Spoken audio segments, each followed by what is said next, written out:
What do you know the state of Wisconsin for? Cheese? Beer? What about the strange tall man that lurks in the woods and takes the heads of lost men?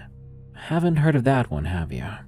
This week on Unexplained Encounters, a story submitted by Driftless Daughter details her grandfather's bizarre rituals on his Wisconsin farm and what happens when those rituals are not adhered to. This disturbing story is titled Second Cutting. Keep your head.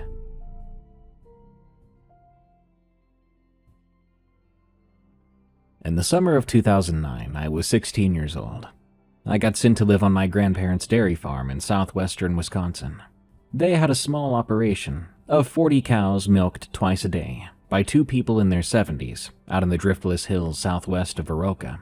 It was in one of those dead-end valleys the locals call coulees. The glaciers that flatten the rest of the Midwest missed that corner of the state. So instead of flat cornfields, it's steep wooded ridges and deep narrow valleys, like somebody crumpled up all the land, but never smoothed it back out. The roads follow the creeks. Cell service didn't work out there at all, and when my mother dropped me off that June, I lost my phone signal 20 minutes before I lost her taillights. I just remember thinking my life was over. My parents had split up that spring. There was no affair, no screaming, just they quit being happy with each other. The divorce meant the house would get sold, and that meant for one summer there was nowhere for me to be, while my mother moved us into an apartment in Madison. Her solution was her parents' farm. She pitched it to me. You'll have fresh air and time to think. But all I heard was exile. I cried the whole way down Highway 14, and my mother let me. She hugged me in the gravel driveway and told me she would call the landline every Sunday, and drove away. But, good news, it turned out to be the best summer of my life. It's also the reason I still sleep with something playing in my ears. Podcast, YouTube, you name it. But it's gotta be something. My grandparents were Earl and Dorothy. Grandpa Earl was 74 that summer, a chiseled old man. One of those old farmers who looked skinny until you watched him throw a hay bale one-handed, and he wore a seed cap so sweat-stained it had gone from red to a color I'm not sure I have a name for, but something between brown and reddish yellow. He wasn't much of a talker, and I don't mean that in a cold way. He was simply never the type to waste words.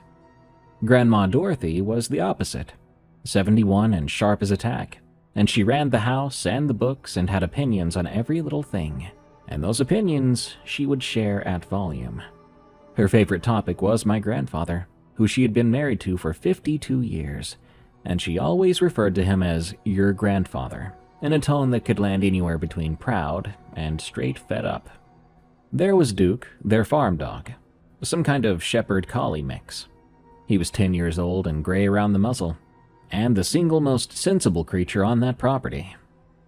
The farm itself sat at the head of a dead-end valley. The gravel road followed the creek 2 miles past 3 other farms and ended at their place. Behind the house and barn, the valley kept going another half-mile, narrowing the whole way, and that backstretch was theirs too, a long triangle of pasture and hay ground running up to the wooded ridge at the end of the coulee. Everybody called it the Back 40, though Grandpa told me once it was actually 36 acres. The creek came down out of those woods, except by July it wasn't a creek anymore, but a dry, stony ditch cutting across the valley floor like a line somebody had drawn.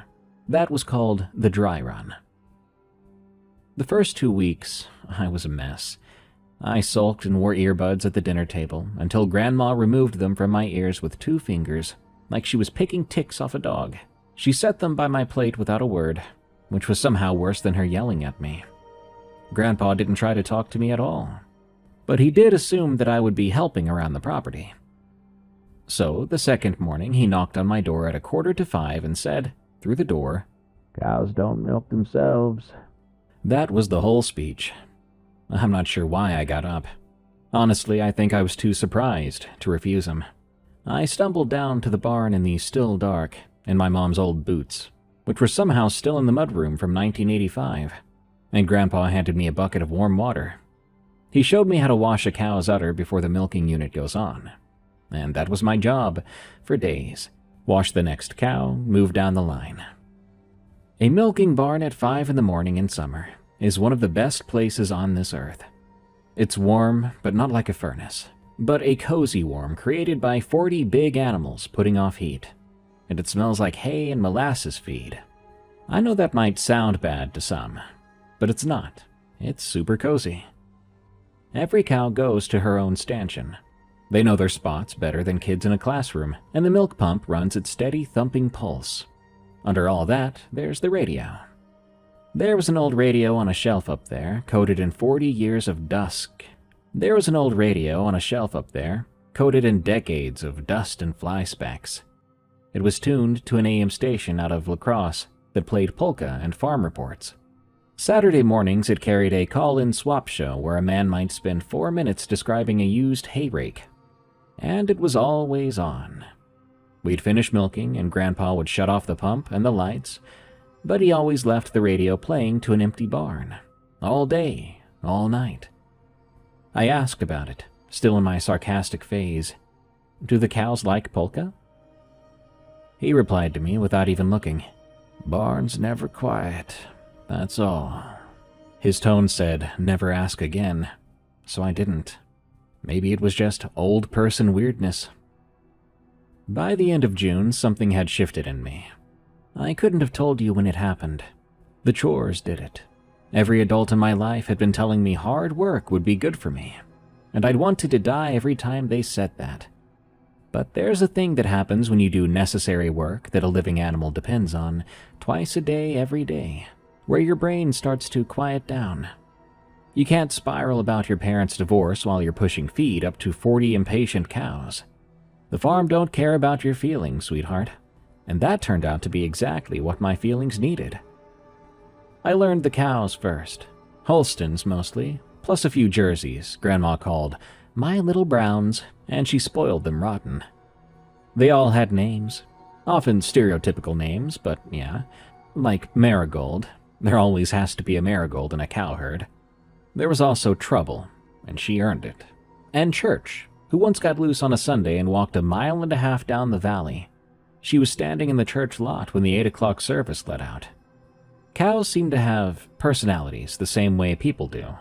And by July, I knew all 40 by their udders alone, which is a skill I really never thought I'd have, and not something I would ever put on a resume. I learned the routine. We milked at 5 and ate breakfast after. Eggs from Grandma's own hens and bacon from a pig they'd bought off the neighbors. The Hilfigers. Spelled the exact same as the clothing brand, but no relation. The middle of the day was field work.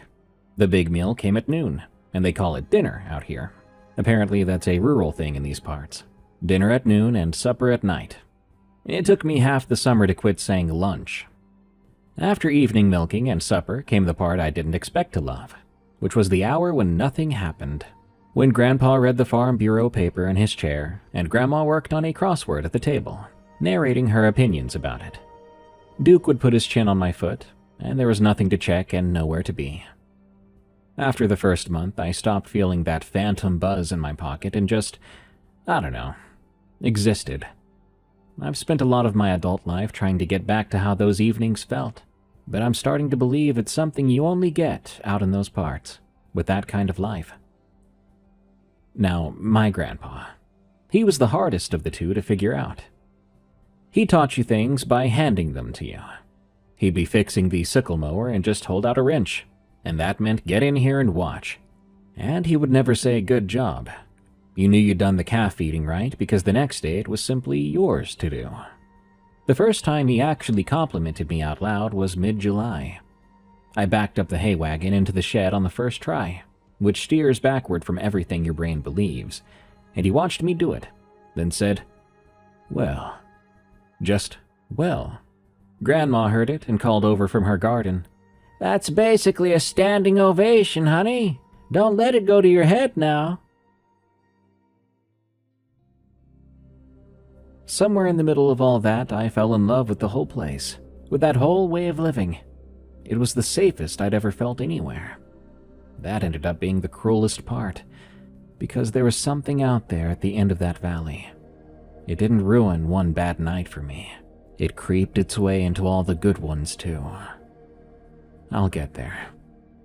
The salt came next, after the radio.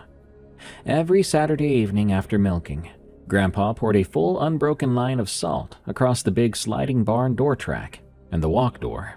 There was also a line across the bottom of the porch steps at the house, where it most likely looked like stained concrete. He kept it in an old Folgers coffee can on a shelf in the milk house, and he poured it very carefully and slowly. I was a city kid, so I assumed it was for like snails or slugs or something.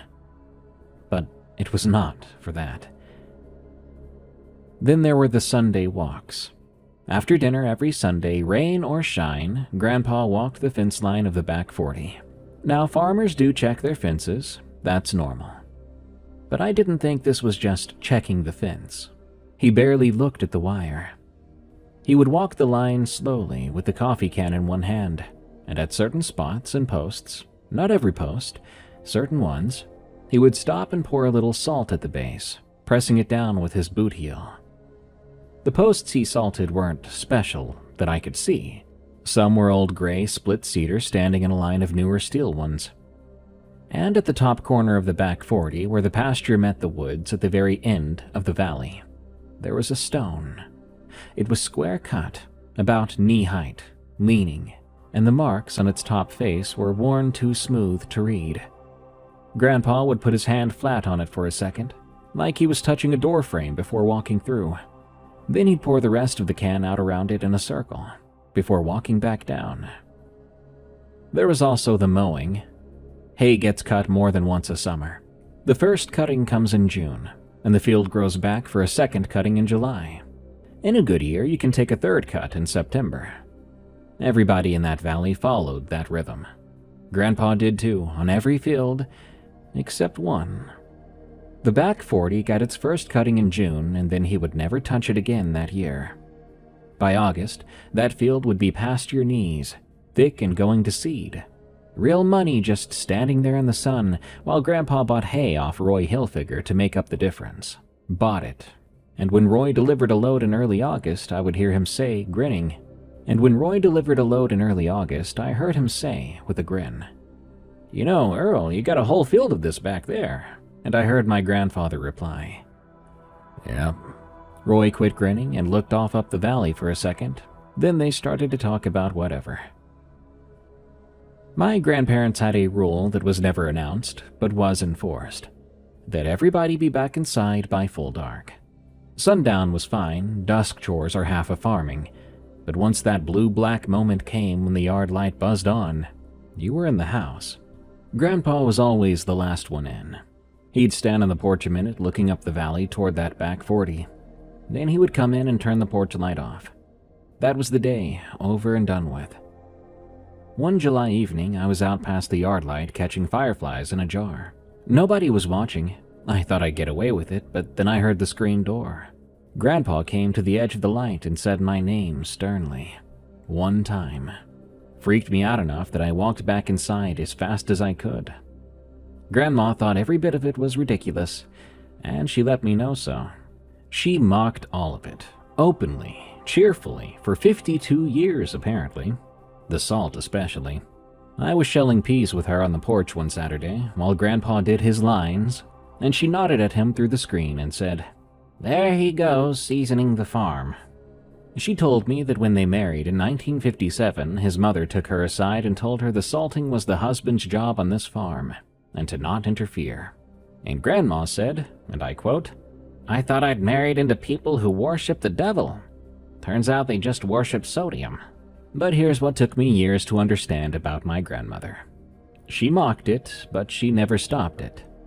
52 years of jokes, and not once did she sweep a salt line away or serve supper late enough to keep him from his Sunday walk.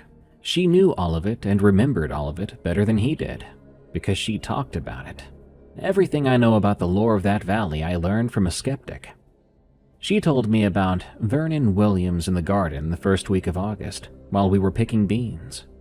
I'd finally worked up the nerve to ask why Grandpa wouldn't cut the back 40, and she laughed through her nose and said to me, "Because his father did, and his father didn't." And if you ask him, he'll tell you the ground's wet back there, which it's not. Snap, snap, beans in the bucket. Then, in exactly the voice she used for telling me which neighbors watered down their cream 40 years ago, she said, "It got worse after Williams, of course. Everything got worse after Williams." "Who's Williams, Grandma?" "Vernon Williams. Farmed the next coulee over, the other side of that ridge." She pointed with a bean at the woods at the end of the valley. "Oh, this is 19 years back? 91, I think. He had a heifer get out in the fall, got up into the woods on the ridge. He went in after her toward evening, and never came back out. Now it is real steep in there, and they got a search up the next morning. The fire department and half the county walked lines through the trees. They found the old heifer first, standing down in a ravine and wouldn't move. They practically had to carry her back out. And they found Vernon, too, the third day. Sitting down, they said. Sitting against a tree with his hands in his lap like he was taking a rest." She stopped picking for a second, looked at the beans in her hand, and sighed, before saying, "And his head was gone." I remember how my eyes went wide then, and my pulse picked up a bit. "How was his head gone? What happened to him? What do you mean?" "Oh dear, it was gone," she said. "They never found his head. They looked, believe you me, they looked all fall, because you can't have quite the right funeral without the, head. The coroner ruled it was an animal. Coyotes, a bear come down from somewhere. Something scavenged him maybe after he died of a heart attack.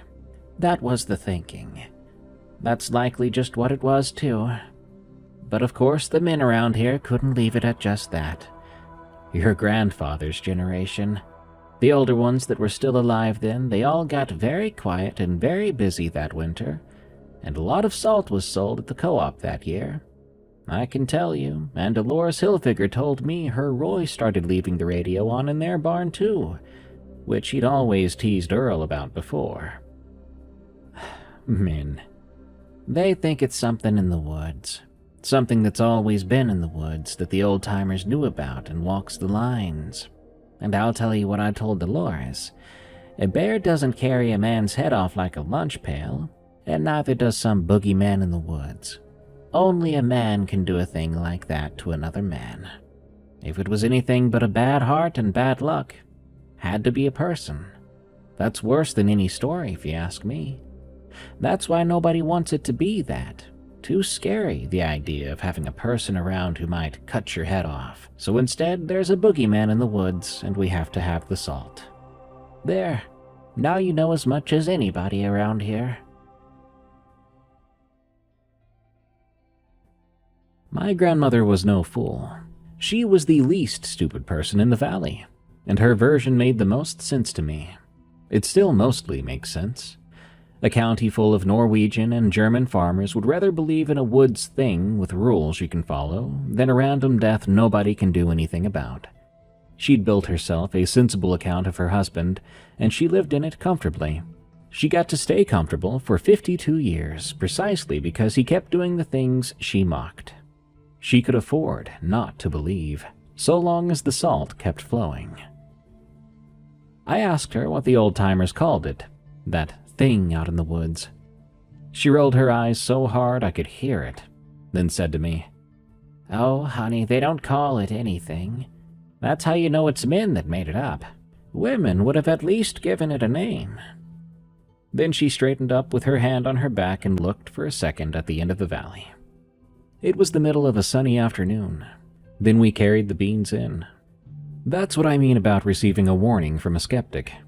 She told me it was nothing. Every part of her told me it was nothing, except when she herself checked, the way she eyed those mountains and those woods. August was a hot one. The creek had been down to nothing since July. Duke was the first one whose behavior actually started to scare me. Duke went everywhere on that farm all day, making rounds like he was the shift manager. But Duke would not cross the dry run. I'd noticed it vaguely all summer. The way he'd trail us on the Sunday walk as far as the crossing, then just sit in the grass, ears up, waiting until we came back. The first week of August, I decided to test him. I was 16 years old, and I had just heard that scary Williams story. So I walked across the dry run into the back pasture and called his name. "Duke! Come here, Duke! Gotta be the best dog I ever knew. He minded you like a soldier." He walked to the very lip of that stony ditch and stopped like it was a wall of glass and started to whine.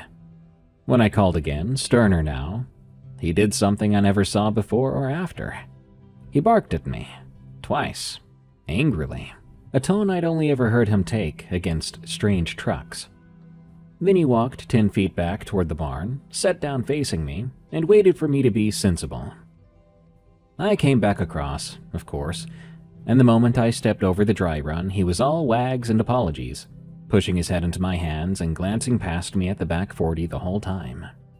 I stood there scratching his ears with my heart going a little quick for no reason I could point to, and I remember actually saying it out loud to him, the stupidest sentence of my summer.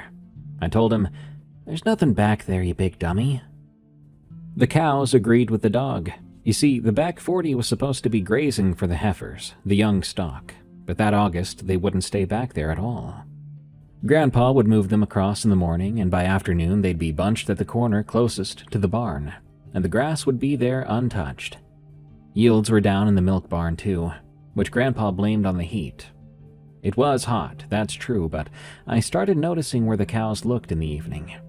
Cows are always looking at something. They're prey animals after all. They keep watch. These cows at dusk all faced the same way, up the valley. 40 heads pointed at nothing except for a field of hay going unused. But the first time I saw it was August, the night before my mom's Sunday call. I spent that whole call the next day not telling her. The first real secret I ever kept from my own mother. It was dusk, milking just done, and I'd been sent to bring in a garden hose from behind the machine shed. So I was standing at the corner of the shed with the coil on my shoulder, facing up the valley. The Driftless does this thing at dusk where the ridges go black before the sky does, so the valley becomes a bowl of last light with dark rims, and the back 40 sat at the bottom of it.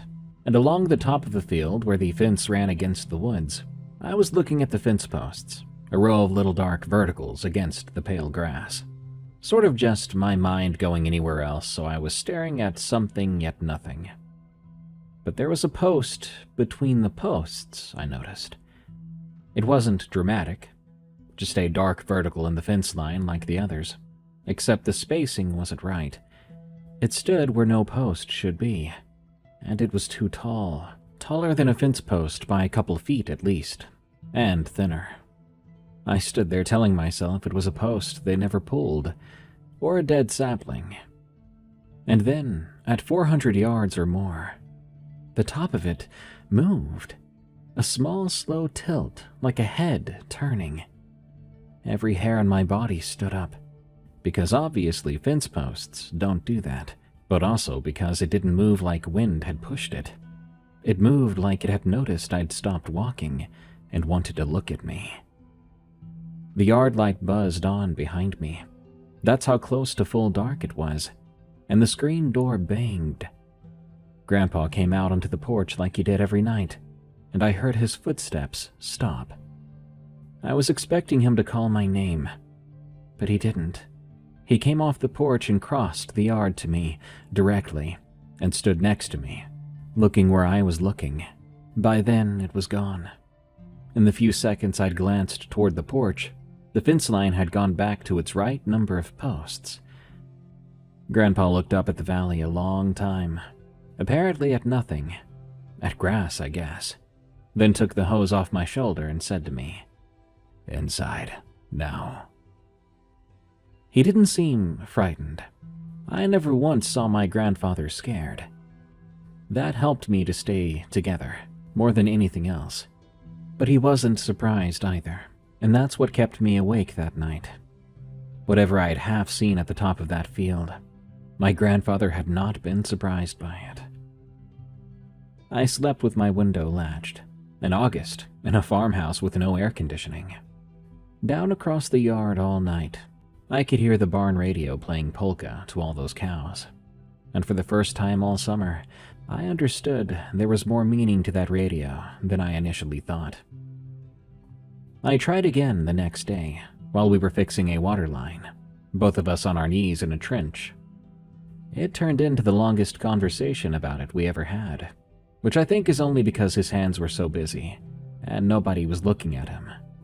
I said to him, "Grandpa, what did I see last night?"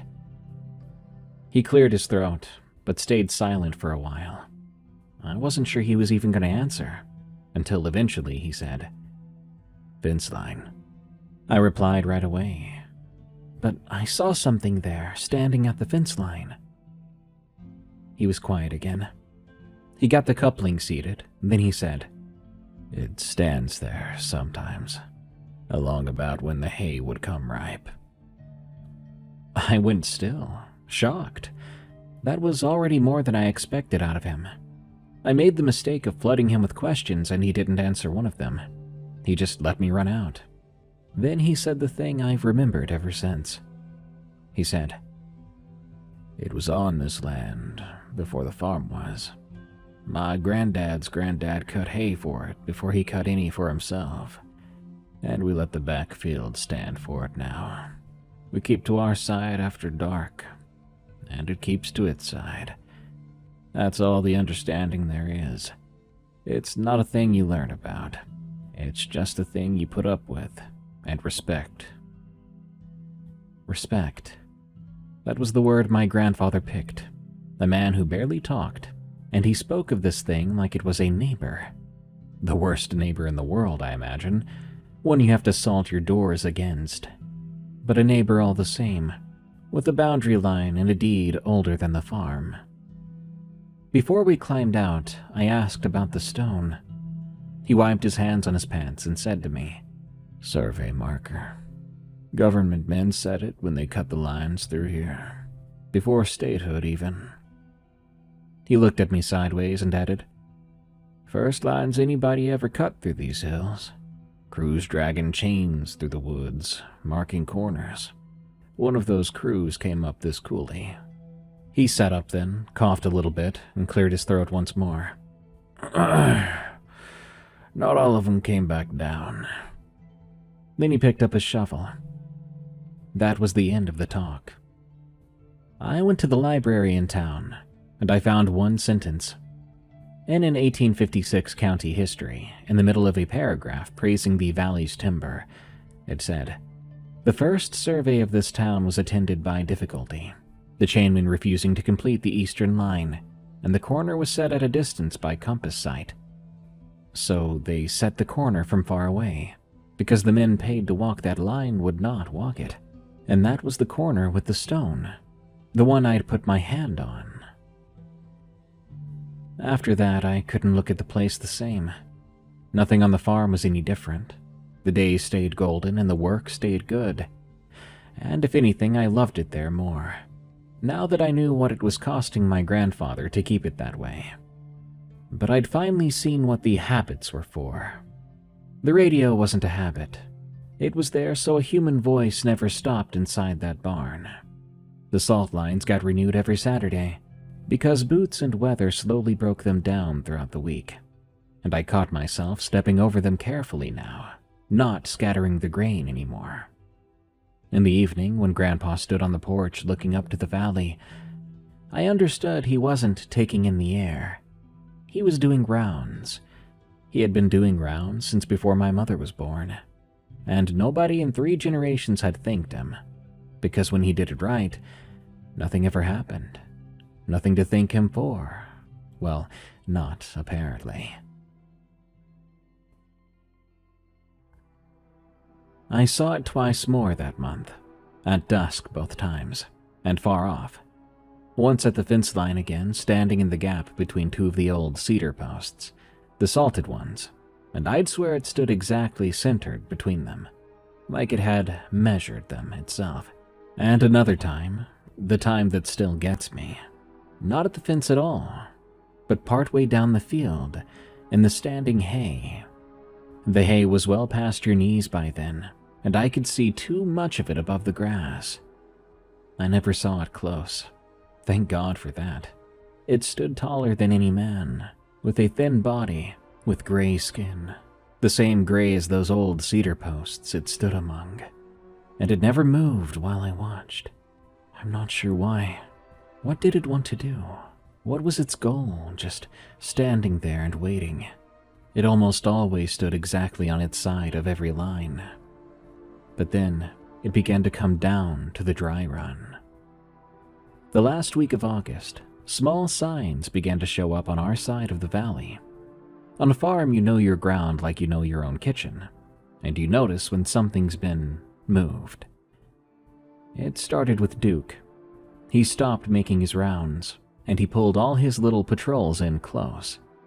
He spent his nights on the porch facing up the valley, and some mornings he was hoarse. He had been barking in the night, alone, at nothing we ever saw or heard, until his voice wore out. So Grandma started letting him sleep inside, which she had sworn for a decade she would never do, and she made a joke about going soft, but no one laughed. Duke slept on the kitchen floor with his body against the door. Then it was the heifers. One morning, 3 of them were out, through a fence in the night, and not the back fence, the near one. They'd broken out of the safe pasture toward the barn, and we found them at dawn pressed against the barn wall, under the eave like cattle huddled against a windbreak in a blizzard. Except the night had been dead calm. The wire was pushed over from the pasture side. They'd apparently hit it running, and in a soft spot along the dry run, there was a mark. It wasn't any kind of footprint. It was a long, narrow pressure mark, deep at one end, like a heavy post had been set down there and leaned on, then picked up again. Grandpa stood over it, fixated on it. Then he hitched an old harrow to the tractor, which he pulled to smooth out dirt, and dragged that whole strip of ground flat. I know that he wasn't erasing it to just get rid of it, like it was nothing. He was removing it because Grandma walked that way to her raspberry patch. Then came the radio, and after that night I stopped sleeping right. It was around the end of August. My window faced the yard and the barn, and you could always hear the radio from my room, faint but there. A voice or an accordion under the crickets, and it was honestly a comfort, and it meant all was well. That night I woke around 2, and lay there, slowly understanding I was listening to the crickets and nothing else. No radio. I got up and looked out. The yard light was on and everything seemed normal. The barn was a big pale shape, and I stood with my forehead against the screen telling myself the station just went off the air, but also that old radios can die. Their tubes burn out. But then, even the crickets stopped. The whole valley suddenly, all at once, went quieter than I knew outdoors could ever get. And out of that quiet, the barn made a different sound. One long groan of wood under load. The sound a barn makes in a windstorm when it takes a gust broadside. One time, but there was no wind. I didn't wake anybody, and the best answer I can give you for why I didn't was that I was a kid, a scared one at that. I stood at the window until the crickets came back, and at some point after that, the radio faded back in mid-polka, which is not what a burned-out tube does. I got back in bed, laying there stiff as a board, until Grandpa's alarm at 4:45. At milking the next morning, I told him everything I'd heard. He didn't stop milking, but when it was done, he did something I'd never seen him do. He got the coffee can on a Thursday and re-poured every line. And that Sunday, he carried the can and a spade, and at the old cedar posts, he didn't just pour salt. He cut a little trench post to post and filled it, a buried line clear across each gap. I helped him, and we didn't talk much. The woods were maybe 80 yards off, full of August shade, and I've never in my life felt so watched. Duke sat at the far side of the dry run the whole time, watching us from as close as he dared to come. On the walk back down, Grandpa said something. He said, haze overripe. And I looked at the back field. All that standing grass gone heavy-headed and started to fall over in patches. I said, "Is that bad?" He replied, "It's never stood this late." I mulled that over in my mind for years before I got it. Other summers, that field got used. By late August, there'd be trails pushed through the grass and pressed down places the size of a truck where the hay lay flat, like a deer bed but bigger. And by fall, the whole field looked grazed off, though nobody ever saw an animal in it, and nobody ever cut it. That was the deal. The field was the rent, and every year the rent got taken. That summer, the field stood perfect. No trails, nothing pressed down, the whole crop standing there going to waste into September. Whatever it was no longer taking what was left out for it, and it had started coming down to look at us instead. Even at 16, I could tell what was happening. Everything my grandfather did was still holding, and that thing up the valley. It was testing the perimeter, sometimes getting through. There was a thunderstorm on the 3rd of September. That was my last week. School would start after Labor Day, and my mom was coming Saturday to get me. I was heartsick about leaving. I never would have believed in June that I would feel that way. The whole day felt like storm weather. It was hot, swampy, and green-skied. The radio would interrupt the music to talk about severe thunderstorm watches for Vernon and Crawford counties. At supper, the phone rang. Grandma's sister Helen over in Westby had fallen and was in the ER in Baroka with a hip that they thought was broken. Grandpa did not like leaving his farm. I watched him stand at the window looking up the valley at the storm light while Grandma got her purse. I heard him say, "I don't like it." And Grandma replied, "Earl, she's my sister." They figured they'd be back by 10. Milking was already done and the storm was supposed to pass south. I was a teenager, not a toddler, so they let me stay. Grandpa stood in the doorway with the truck keys. He told me to keep the doors locked and leave the porch light on, that Duke would stay inside. Then he gave me the same look he'd given me in the trench, and he said, "You don't go outside. Whatever you hear. If there's trouble, phone the Hilfigers." "Okay, Grandpa," I told him. The storm didn't pass south. It came up the valley around 9, and coulee storms are an event. The thunder gets caught between the ridges and rolls back and forth, like someone moving barrels around upstairs. And the rain hit the house sideways. Duke had himself pressed flat against the kitchen door, shaking like a leaf. At 9:20-something, the lights browned and came back, and then went out for good. The yard light died with them, causing the whole valley to just disappear into the void. Outages weren't rare. I knew the drill. So I got the flashlight from the mudroom and stood in the kitchen listening to the rain. It took me a full minute to hear what I wasn't hearing. The radio was off too. That very same moment I realized that, from across the yard, through the rain, came a sound I knew with my whole body after a summer of milking. It dropped my stomach right through the floor. One of the cows was mooing, screaming really. And if you've been around cattle, you know that's different from regular mooing. This was distress, over and over from the barn. And I knew exactly which animal, because we had exactly one animal due. A first calf heifer Grandpa had put in the box stall that very evening, because he didn't like how she'd been acting. It was Marigold, one of the 4th or 5th ones named Marigold, Grandma's little brown with the white smudge on her forehead. That was the heifer I'd halter broke myself in July, who followed me around her pen like a big anxious dog. And she was calving 10 days early, in the dark now, in the middle of a storm.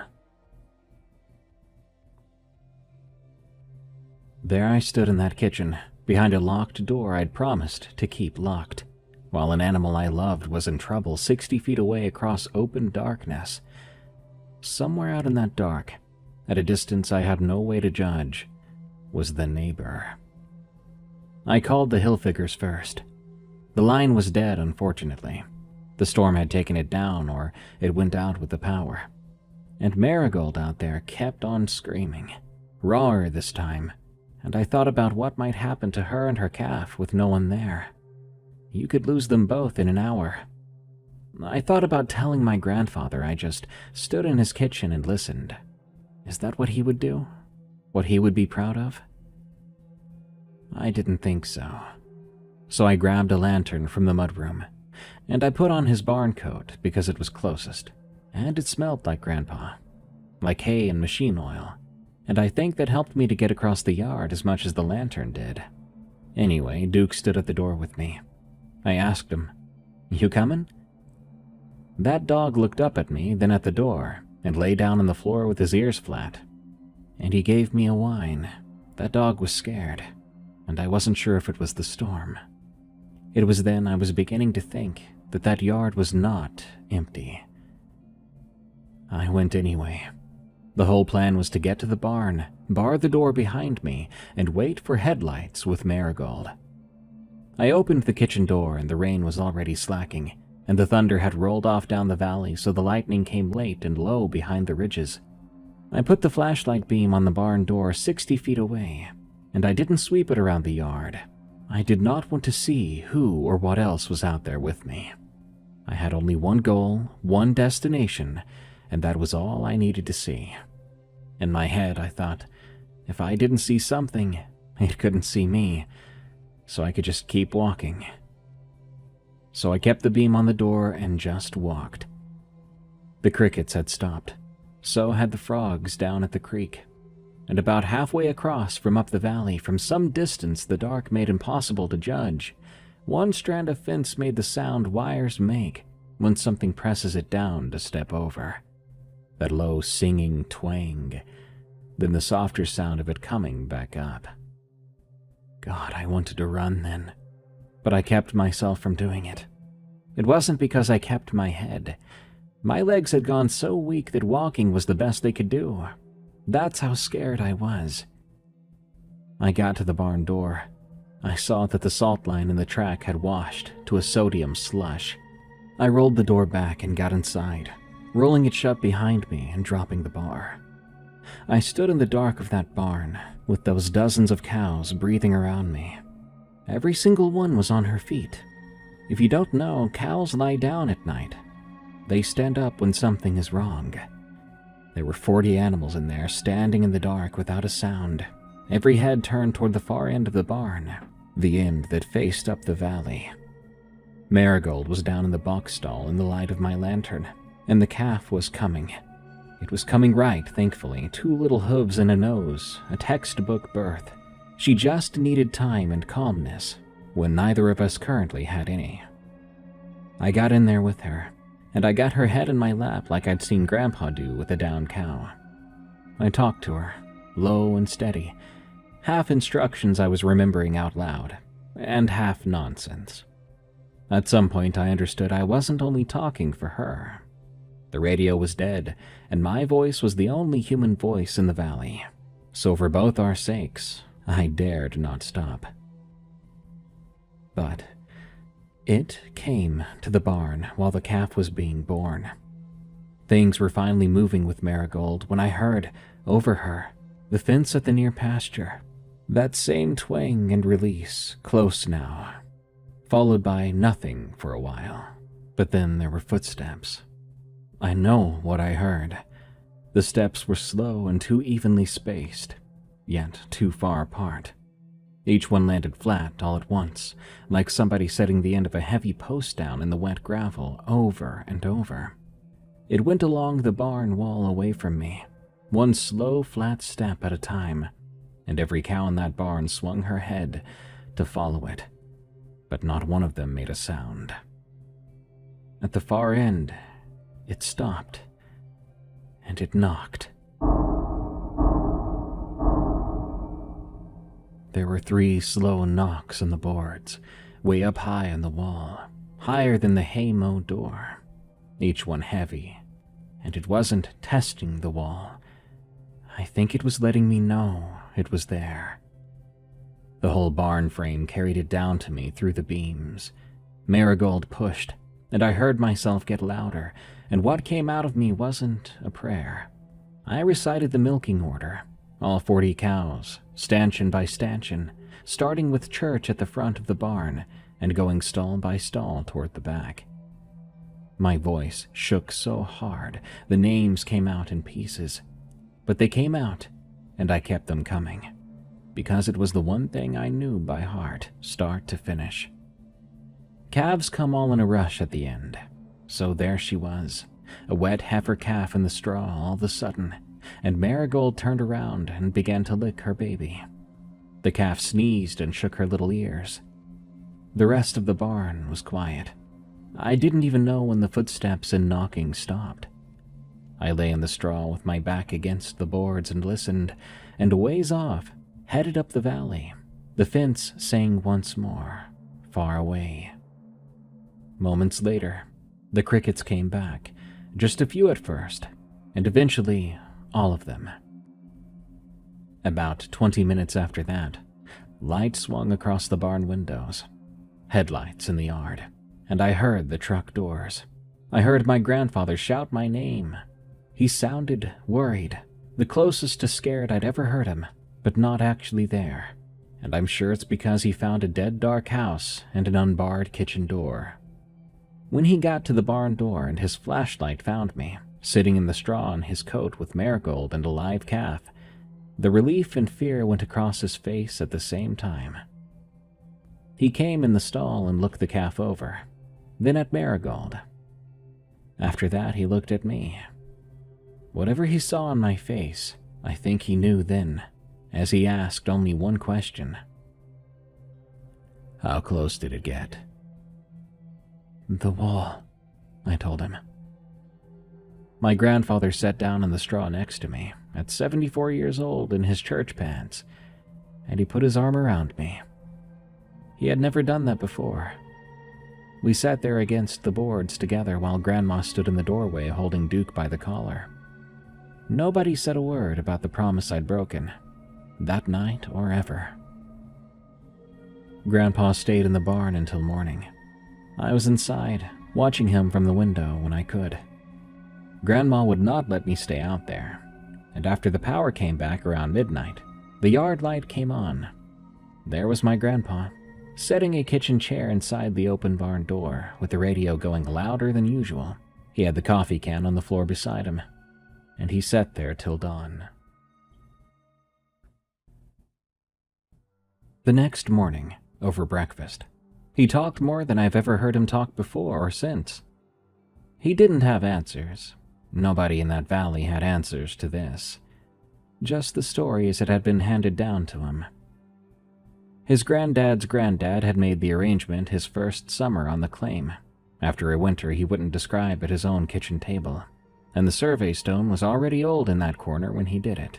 There had been hay standing for it every fall since, and each son got told at 18, or whenever the farm passed.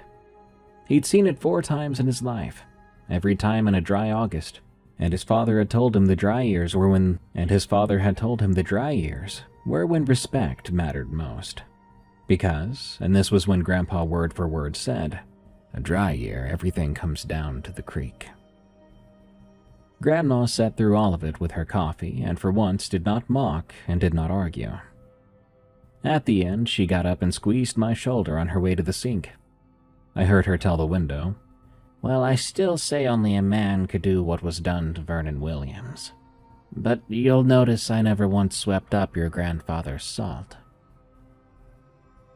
2 days later, Grandpa hitched up the haybine, driving it across the dry run, and cut the back 40.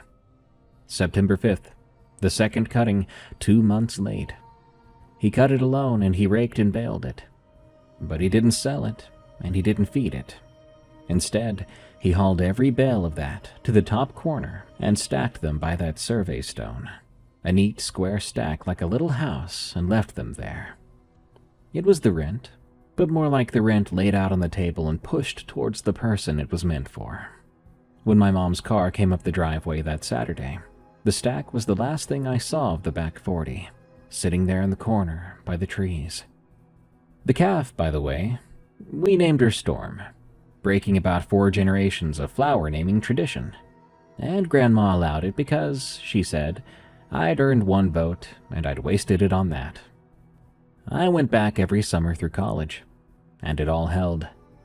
Duke lived to be 14 and never crossed that dry run once. Grandpa kept his rituals, his respect, another 9 years. And when his hips finally couldn't walk the fence, I walked it, with him riding the 4-wheeler alongside me, telling me which posts. I learned to pour those salt lines slow and even, pressing the salt down with my heel. Grandpa died in 2018 in his own bed, and I think that's how every farmer hopes to go. I swear half the town came. Roy Hilfiger stood at the graveside and said to me quietly, "Your grandpa really took care of things up that valley." He then shook my hand. Grandma sold the cows that spring but kept the land, leasing the fields to a cash crop operation out of Richland Center. Nice enough folks with big equipment. I was there at her kitchen table the day the young manager stopped in to ask why the field at the head of the valley was excluded from the lease. "Prime ground," he said, "just sitting there." I watched my grandmother, 80 years old then, and a skeptic her whole life, look that man in the eye and say, "That field's wet." It's not wet. And when he pushed on it, just a little, she said, "It goes to my granddaughter and she's particular."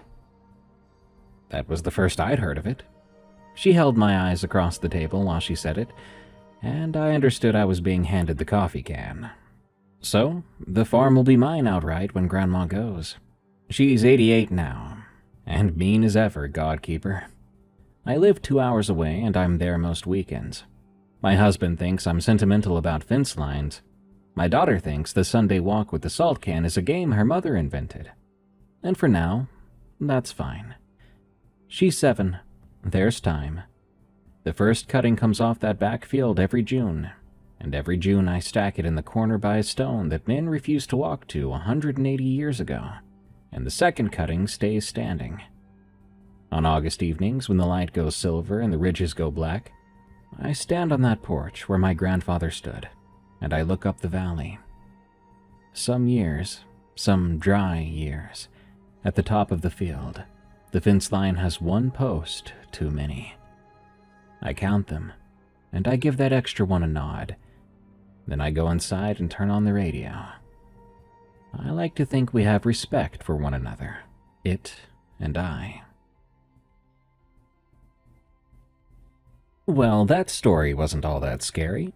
Sometimes your rural neighbors might be tall and thin and pale, and they just want to come over to see if your new calf is doing okay in the middle of a thunderstorm in the middle of the dark. Nothing crazy about that. And obviously he was anxious because he knocked 3 times and left. Can't blame the guy. That's what I'm gonna believe so that I can sleep tonight. Good night. Thank you all so much for tuning into this episode of Unexplained Encounters. I've been your host, Darkness Prevails. You can find me on X at Dark Prevails, and you can support the show by listening on Erie.fm. Sign up to be a premium member there, and unlock bonus stories, members-only shows, and premium-only audiobooks, and more. Till next time, everyone, stay safe out there, and stay creepy, because this world is a strange one.